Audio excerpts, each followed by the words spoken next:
말씀을 보니까 가나 혼인잔치에 대해서 얘기를 하고 있죠. 혼인잔치. 이것은 여러분들이 너무나도 잘 알고 있는 말씀이고, 또한 많은 목사님들이 말씀을 이 성경의 말씀대로 많이 말씀을 전합니다. 가나안에 예수님이 사역 중에서 첫 번째 기적의 역사를 갖다가 얘기하는 거죠. 자, 가나 혼인잔치가 있어가지고 예수님과 또한 어머님도 같이 그곳에 갔지요. 그래서 아무리 보면은 이 상황을 보면은 분명하니 예수님의 뭐 형제들 아니었을까 이렇게 보여주겠어요. 가나안에 있는 친척집이 아니었을까 이렇게 봐야 돼요. 그랬든 어쨌든 간에 친척집에 가서 얼마나 많은 사람들이 모였기에 생각 이상으로 사람들이 많이 모여가지고 포도주가 초반부터 떨어져 버렸다. 그 나라 풍습을 보면은 일주일간을 혼인잔치를 해요. 일주일간.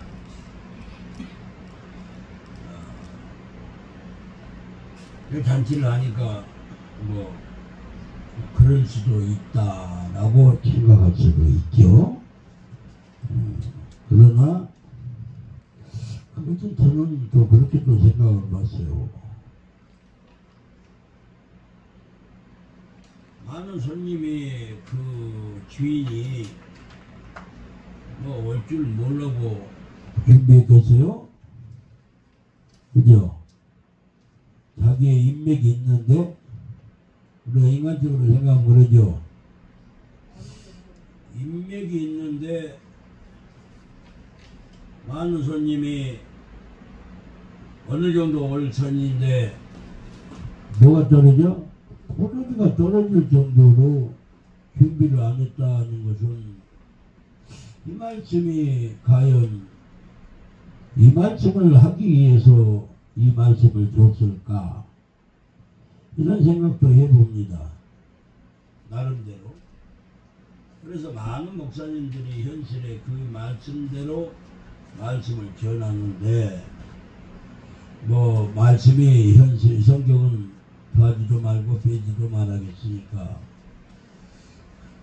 이 말씀을 받아들이지만 자 이런 각도로 다른 각도로 한번 생각해볼 그런 문제가 아닐까 저는 생각이 이 아침에 들었습니다. 어떤 각도일까요? 하나님은 비유의 하나님입니다. 이 말씀 자체는 예수님은 비유의 말씀을 하시는 것이 아닌가 이런 생각도 해보았습니다. 그러면 비유를 뭘로 할까? 자, 혼인잔치는 예수님과 우리가 마지막 때에 혼인잔치를 해야 됩니다. 그죠? 그럼 혼인잔치인데 많은 사람들이 이 세상에서는 비유를 그러면 어떻게 해볼까 이런 생각을 해봤어요. 그러면 세상에서는 지금 뭐가 부족해요? 악한 세상이다 보니까 성령의 역사심이 부족합니다. 역사심이 부족한 게 아니라 성령 받은 자들이 없습니다. 성령을 받았다 할지라도 전부 다 소멸해버리고 없다 이 말입니다. 성령을 받았다고 소멸을 해버리고 아간 세상이기 때문에 전부 다 갈급한 마음들은 없잖아 있을 것입니다. 그래서 하나님께서는 이 마지막 때에 성령의 역사심을 물같이 불어준다는 그런 얘기가 아닐까 이런 생각도 해보았습니다. 마지막 때에 여섯 항아리라고 했는데 여섯 항아리에 가득 아버지가 차도록 채웁니다. 이 말씀은 많은 사람들에게 인간들에게 갈급하는 사람들에게 비난하리 된 사람들에게 무엇을 채워준다고? 성령의 물을 채워주지 않는가라는 생각을 해봤습니다. 분명한 성경에서는 말씀하시기를 마지막 때에 성령을 물붓듯이 부어준다고 했죠. 인간들에게. 그래서 사람들에게 갈급한 성도들에게 물붓듯이 부어주는 그런 증거를 앞으로 그렇게 해주겠다라는 그런 말씀이 아닌가 이런 생각을 해봤다 이 말입니다. 갈급하니 찾는 자에게 떨어지고 없는 자에게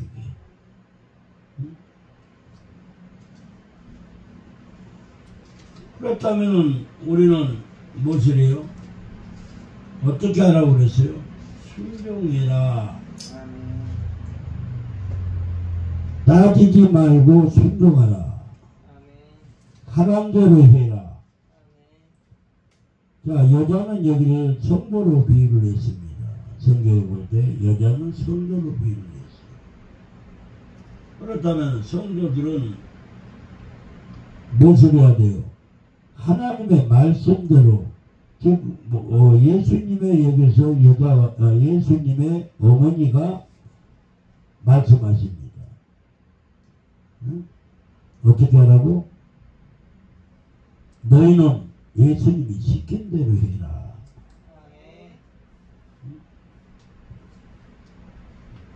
그래서 시킨 대로 했던 것입니다. 여러분 이 마지막 때에요. 정말 말 안 듣는 성도들이 너무 많아요. 하나님의 진리를 모르니까 말씀을 전해줘도 말들을 안 들어요. 하라고 해도 잘 안 합니다. 마지막 때에는 전부 다 뭐라고 해요? 자기 생각이 많아가지고 자기 생각으로만 살라고 해요. 자, 이러한 희한한 기적을 우리 한번 봅시다. 자기 생각으로 했더라면 빈 항아리에 물 부으라고 할 때 왜 포도주 가져왔는데 물 부으라고 합니까? 라고 했지 않겠어요? 지금 시대가 그런 때예요. 하나님의 말씀을 들어라. 마지막 때에 이렇게 들어야 된다. 마지막 때가 가까웠다. 그러니 성령의 충만해서 예배하는 것들을 받아들여라. 그래도 말을 안 듣는다 이 말이죠. 그래서 하나님께서 비유하여서 이렇게 빈 항아리에 너희들이 만에 성령의 물을 부어줄 테니 포도주 같은 물을 부어줄 테니까 너희들은 빈 항아리에 채우라. 채우는 것은 뭐겠어요? 하나님을 앙망하라는 것 아니겠습니까? 바라보라는 것이 아니겠어요? 순종하라는 것 아니겠어요? 앙망하고 순종하는 빈 항아리의 자체는 뭐겠어요? 포도주가 차기를 바라는 마음 아니겠어요? 우리들 심령 안에 포도주가 차는 그런 역사를 일으켜야 된다 이 말입니다. 충만하게 부족함이 없게끔 채우라. 그러면은 이 포도주가 가면은 너희들이 성령의 충만함을 차게 되면은 자 갔다가 떠다 주었더니 어떻게 됐다고 그러죠? 변화됐다고 포도주가. 너희들이 충만하게 채울 때 뭐가 된다? 너희들이 말할 때 너희들이 저 밖에 믿지 않는 사람들에게 말할 때 뭐가 일어나요? 충만함이 역사하심이 이런 세상에 좋은 포도주가 어디 있느냐고, 이런 좋은 말씀이 어디 있느냐고, 다들 은혜를 받고 변화된 생활을 한다 이 말이에요. 변화된. 자, 내가 변화되지 아니했으니까 이 옆에 사람들이 변화되지 않는다는 것이에요. 변화되지 않는다. 우리나라 속담에 이런 말이 있습니다. 인물이 맑아야 아랫물도 맑다. 내가 깨끗한 사람이면 내가 전하게 되면 그 말을 전하게 되면 다 그 말을 받아들이고 다 그 말에 대해서 진리를 깨닫게 되는 것이고 그 진리를 깨닫게 되면 사람들이 변화되고 그 맛 좋은 포도주를 마셨듯이 우리도 변화되는 삶으로 살아가게 된다 이 말입니다. 그래서 이 세상의 모든 사람들이 변화되지 못한 인생의 삶을 살지 말고 악으로 가득 차가지고 악에 대한 것만을 바라고 사는 세상의 사람들이 변화되어야 되지 않겠습니까? 우리 변화된 생활을 해야 되는 것입니다. 성령의 충만함을 받아가지고 갈급하는 마음속에 성령의 충만함을 받아서 달라지는 생활을 해야 된다 이 말입니다. 이런 좋은 말씀이 어디가 있는고 라고 깨달을 수 있는 사람이 되어야 된다 이 말씀입니다.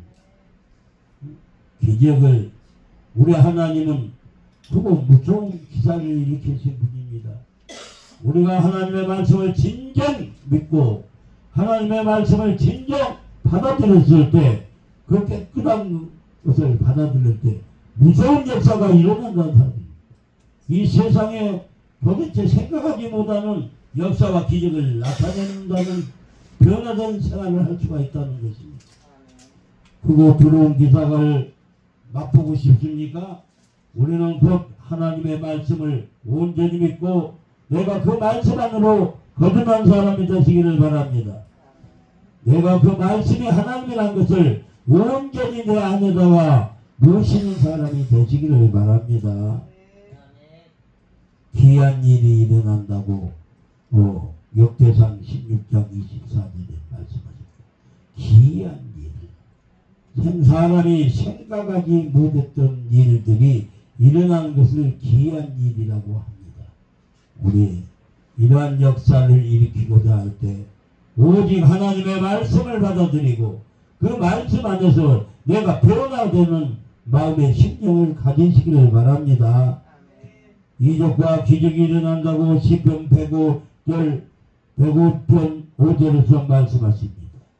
징조와 기사가 일어난다고 에레미야 32장 21절에는 말씀하십니다. 사랑하는 형제들, 놀라운 일을 맛보고 싶습니까? 시편 106편 22절에 말씀하십니다. 하나님을 믿으면 하나님의 말씀을 믿고 삼키면 놀라운 일이 일어난다는 사실이겠습니다.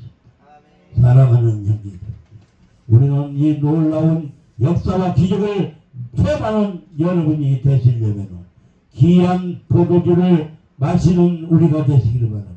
변화될 수 있는 능력의 말씀을 우리가 내 안에 마시고 정말 달고 맛있다라고 칭찬하고요. 그 말씀 안에 들어가는 우리가 되시기를 바랍니다.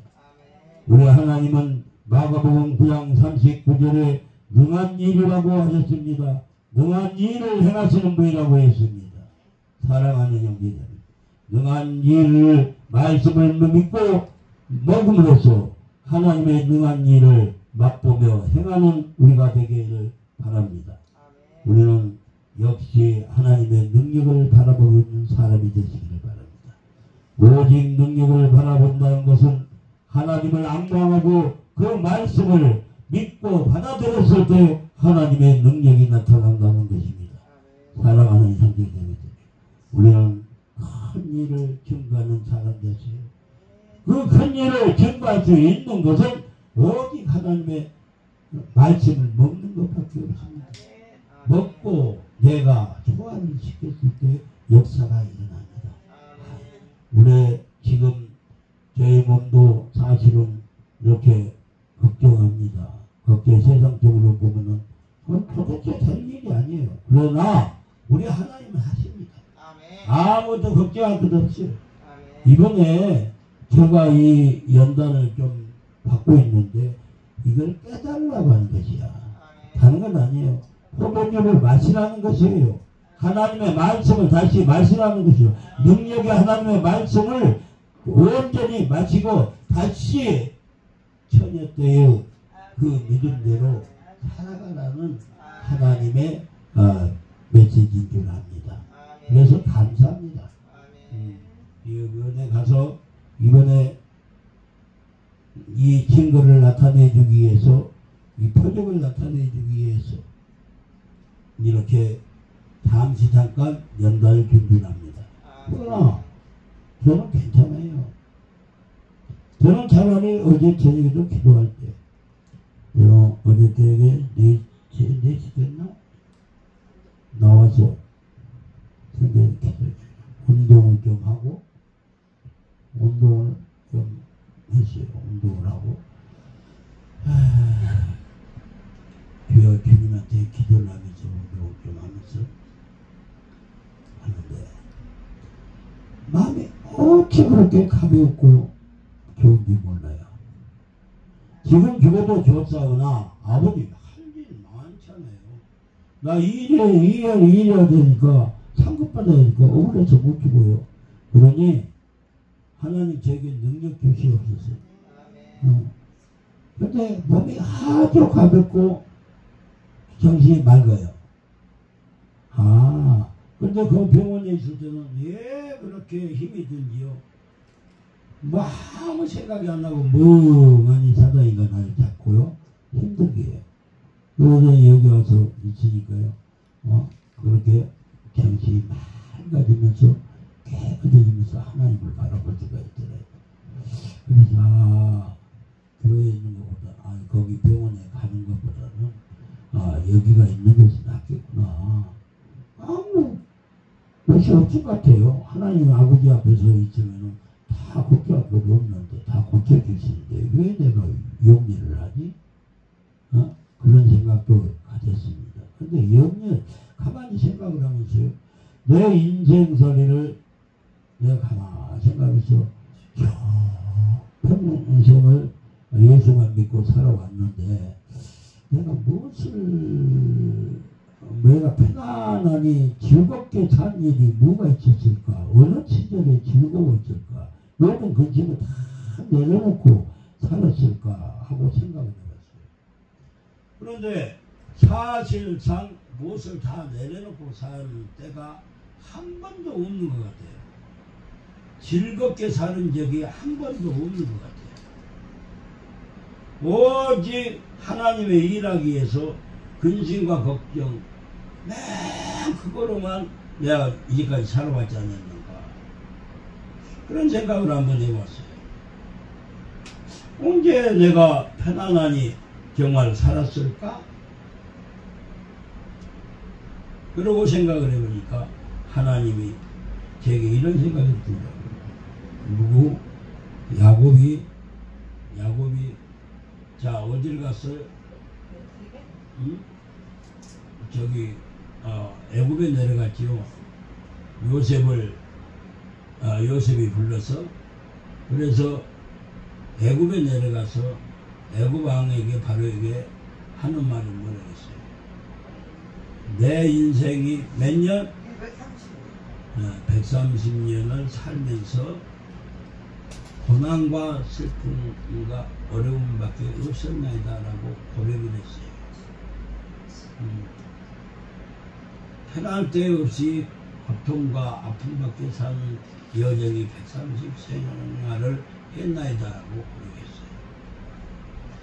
고백했어요. 그때 그 말씀이 생각나. 그렇구나. 하나님을 영접하고 살 때 내 인생살이는 오직 하나님의 뜻대로 살지 못하니까 고난과 고통과 아픔밖에 없었구나. 허생세월밖에 없었구나. 허무함밖에 없었구나. 라는 것을 야곱이 고백했듯이 내 인생도 이제까지 살아오면서 정말 고난과 슬픔과 아픔과 고통밖에 없는 생활이구나. 자, 그렇다면은 내가 평안한 생활을 하려면 어떻게 해야 되겠어요?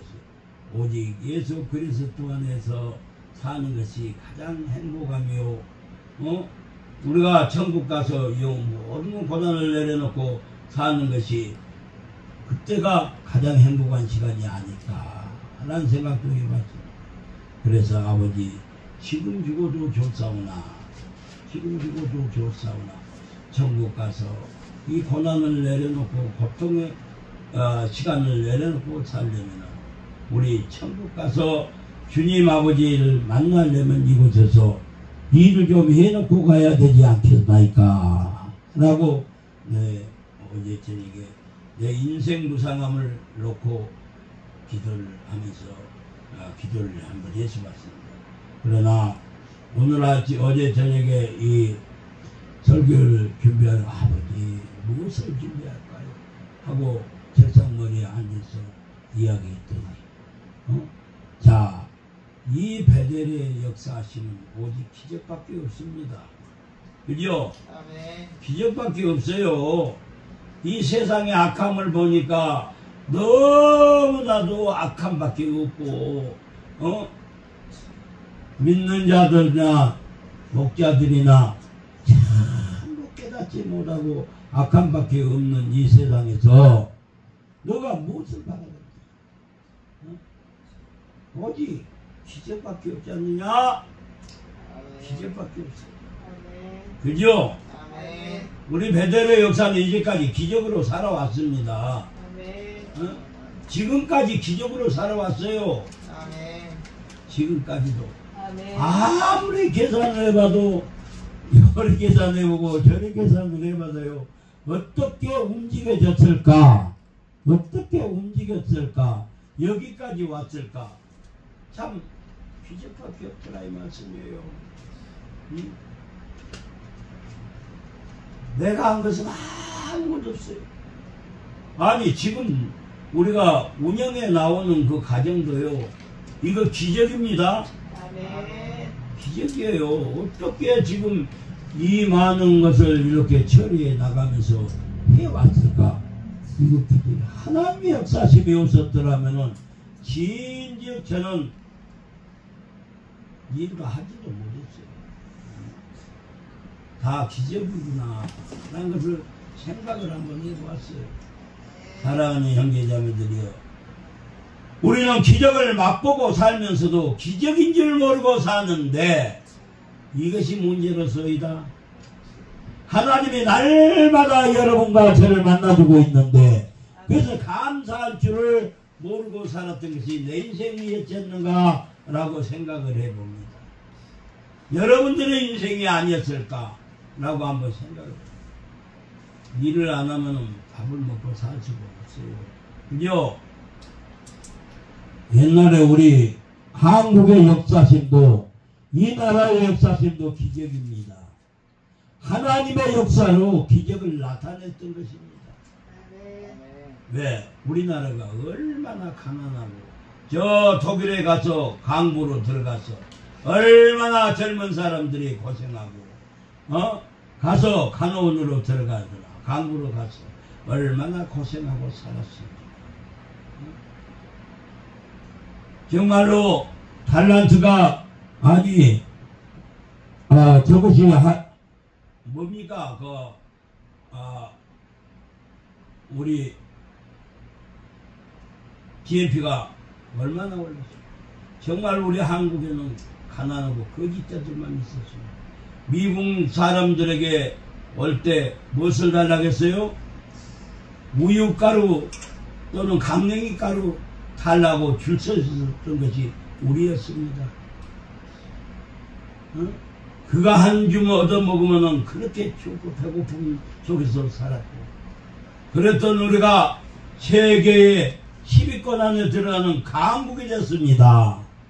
이것 또한 기적 아닙니까? 하나님의 역사심으로 하나님께서 불쌍히 여기시고 긍휼히 여기시고 우리 한국 사람을 불쌍히 여기서 오늘날 세계에서 가장 참 넉넉한 사람이 됐고 주는 사람이 되게 만드신 분이 우리 하나님이십니다. 이런 기적을 일으키는데도 오늘날 와서 지금 어떻게 하고 있습니까? 그 기적을 일으켜준 하나님을 배신하고자 하는 사람들로 늘어나고 있고 악은 악으로 가득 차 있는 세상인 것입니다. 정말 놀랄 정도로 정말 세상을 뒤돌아볼 때 시대를 바라볼 때 놀랄 정도로 아픔과 고통 있는 세상입니다. 저렇게 되면 될까? 은혜도 모르고 배신하고 배도하고 살아가는 우리 한국 사람들이 되버리고 말았습니다. 대한민국이 되버리고 말았습니다. 우리 정신 차려야 됩니다. 배고픔과 아픔 속에서 고통 속에서 살았던 것을 기억을 해야 됩니다. 우리 말씀하십니다. 얼챙이가 개구리가 얼챙이 떼를 피해가지 못한 어리석음이 있다고요. 우리 그런 사람이 되지 말고 은혜를 알고 하나님 감사합니다. 감사합니다. 우리를 어느 날까지 있게 해주신 거 감사합니다 하면서 하나님께 영광 돌리고 주가 원하시는 대로 우리가 달려가는 우리가 되어야 될 것입니다. 그저께 부산에서 저기 간증한 목사님이 저기 공부하러 가다가 성경 공부하러 가다가 차 사고가 났어요. 뻥 하고 부딪혀버렸어요. 차가 와서 트럭이 왔어요. 그래서 어떻게 돼요? 죽었죠. 왜 죽었는데 자기 어머님이 내가 그 간증을 들었습니다. 3일 동안은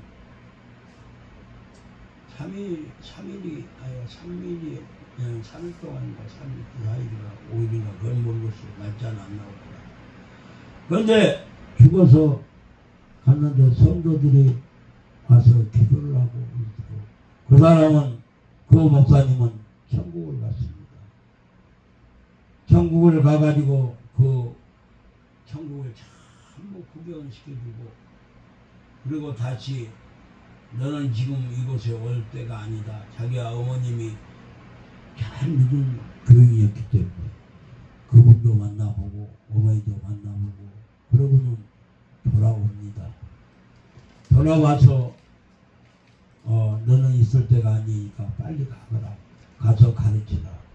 그러면서 그런 간증을 하는 그런 것을 제가 들었습니다. 지금 때가 임박했으나 임박했다. 앞으로 이 나라가 어떻게 될 것까지 다 비춰주면서 아직 기회 있을 때 지금 빨리 예수를 믿어라. 전도를 해라. 세상이 지금 하나님 보시기에 너무 악하다. 빨리 깨닫고 그리스도 안으로 온전한 복음을 전하는 기수가 되라고 하면서 지금 임박했다. 너무 바쁘다. 라고 말씀했다고 간증하는 것을 제가 들었습니다. 저는 한없이 울었습니다. 병원에서요. 그 간증을 듣고요. 한없이 울었어요. 아버지요, 이 세상을 불쌍히 여겨주시옵소서. 긍휼히 여겨주시옵소서. 이제 마지막 때가 됐어요. 아버지 너무 악해가지고 말씀이 안 들어가고 하나님의 중심이 없고 하나님께 드리는 중심이 하나도 없습니다. 자기 인본주의 세상으로 살고만 있습니다. 아버지 불쌍히 여겨주시옵소서. 이 나라가 어디로 인도하시렵니까? 그런데 25년도에는 그분이 하는 얘기입니다. 하나님께서 천사가 말씀했다. 25년도에는 많은 피를 흘리는 한국이 될 것이다. 선교자들이 많이 나타날 거라고 말씀을 하더랍니다. 아버지, 비굴하니 살지 말고 정말로 죽으면 죽어도 어떻게 살라고? 그리스도 안에 기적을 맛보면서 죽으면 죽어도 피를 흘려서라도 순교자가 돼서라도 우리가 비굴하게 살지 말고 예수 복음 전하면서 사는 우리가 되게 해달라고 저는 울면서 기도를 했습니다. 사랑하는 형제, 이 마지막 때 정말로 하나님을 만나는 여러분 되시길 바랍니다. 오늘 혼인잔치에서 기적과 첫 기적을 만난 것 같이 이런 포도주가 어디 있느냐라고 했듯이 우리가 하나님의 말씀을 먹어서 정말로 기적을 나타내는 여러분이 되시기를 바랍니다. 기도하겠습니다. 첫 번째 기적.